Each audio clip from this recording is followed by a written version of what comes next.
watu wa kuchoka haraka. Sisi ni watu wa kuachilia haraka.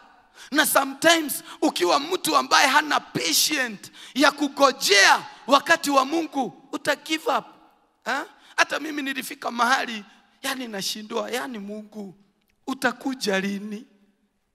Wewe utakuja lini Mungu? Baka unaanza kucomplain. Baka ninaanza kuangalia hali. Baka nasema si tunatesekanga hivi juu ya shetani.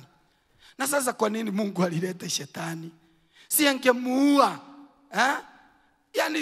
Mungu ulishindwa kukaa na shetani mbinguni, ukaamua umulete hapa tusubuanage na yeye. Alikushinda wewe, ukaona sisi wanadamu ndio tutamuweza. Una complain. Baka nauliza Mungu, kama Mungu, kwa nini basi uliweka shamba la Eden ile mti ambayo Adamu alikula? Kwa nini na ulijua atakula unaiweka hapo? Hata wewe ulituingisha kwa majaribu, alafu unatuachilia kwa shida. Umegojea na complain. Unauliza Mungu, kwa nini Mungu zebra azingekuja nyumbani? Na vile ni mnono na mrembo, punda zikaange na huko, na vile hazina sura mzuri. Una complain. Unaona vitu zote negative.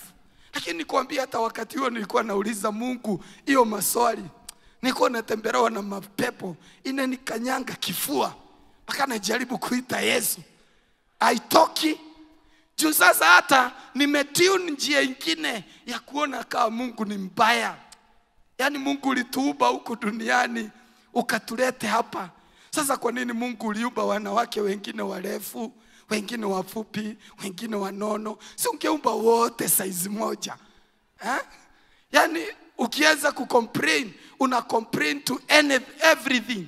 Lakini mpendwa, hata wakati unagojea Mungu, don't complain.